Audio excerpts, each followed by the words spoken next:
The next is a fail, and I don't have it because I took it back. It's time for March favorites and fails.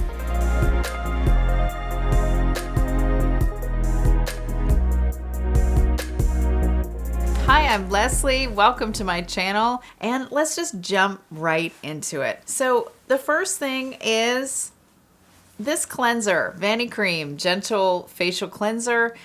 I love this. This is a great alternative cleanser to what I use. This kind of is an anytime, very gentle, has free of all the things we don't want to see in a daily cleanser if you have sensitive skin. It's actually good for all skin types, and it would be a great replacement or an alternate to something like the CeraVe Hydrating Facial Cleanser. This would be a great one just to pick up. This is about $9 or $10, something like that.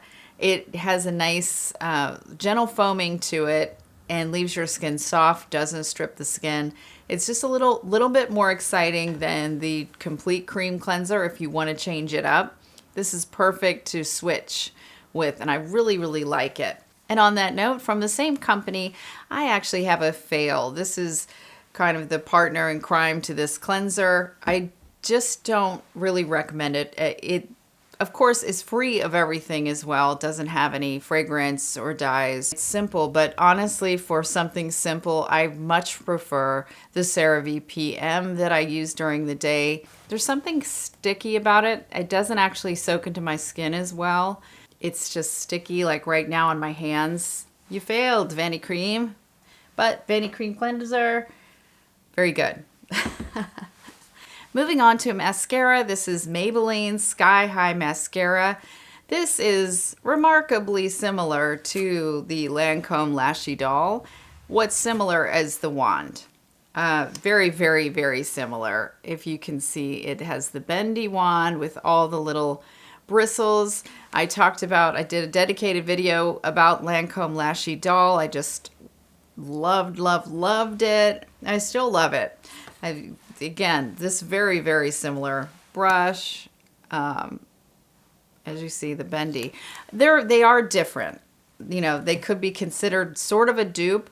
This formula, it's a little thicker in a sense. It's the Lancome Lashy Doll is just like incredibly lightweight on your lashes. You can't really feel it at all. It's a more gel type feeling.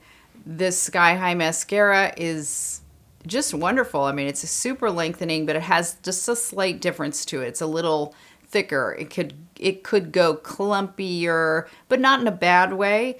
It really makes your lashes thick, and it's super long, so it's living up to the name Sky High.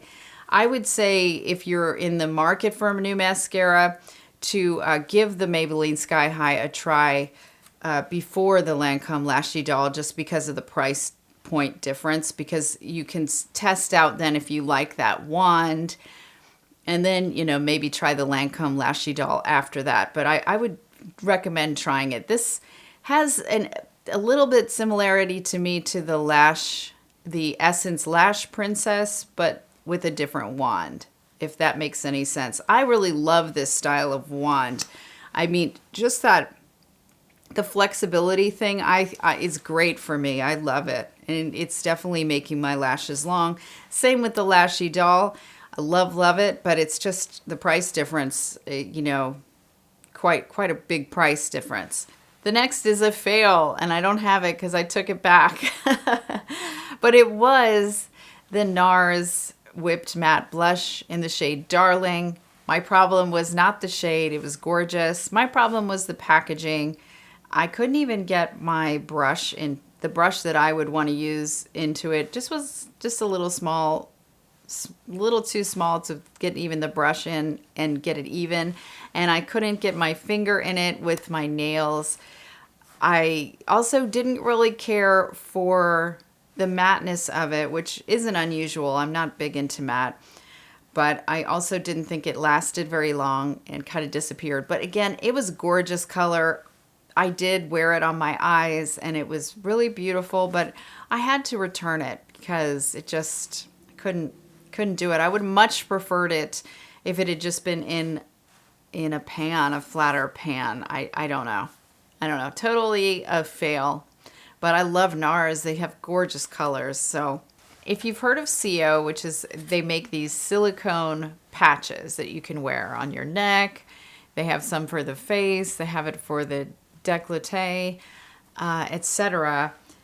The silicone is to smooth out any lines and sort of basically keep hydration in your skin. It kind of plumps up any lines. If I happen to sleep on my side a lot of times, and I really try to sleep on my back, but I just don't stay there. I just always end up on my side. I've tried CO before.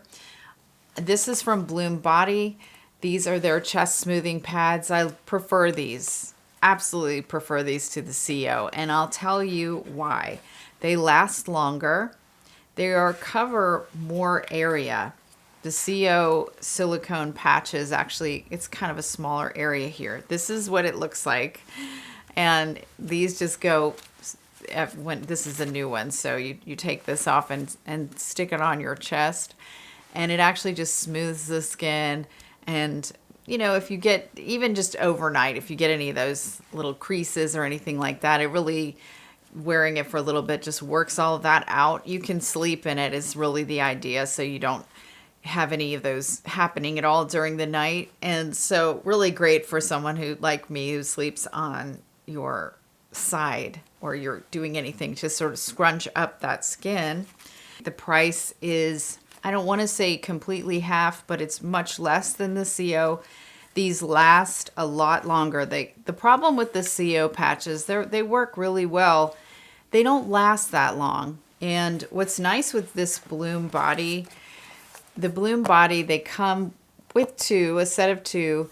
They also come with this little cute bar of soap, which is what you clean them with. And I've noticed that they just maintain their stickiness, which if you don't have the stickiness, it's completely useless once they don't stick, because the idea is that they're just holding in moisture, and they work. They really truly work. Silicone really works to smooth out the skin. It's a high quality product at a good price. So I think CO is overpriced, and that I would look at getting Bloom Body. They're great.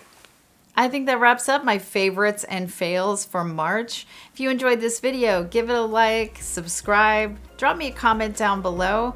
Hey there, I actually have one more March favorite. It is a microcurrent device. I'm putting this out as part 2 because I had a little bit more to say about it and thought it should go in its own video. So that will be linked separately and coming out shortly. And I look forward to seeing you in my next video. Bye.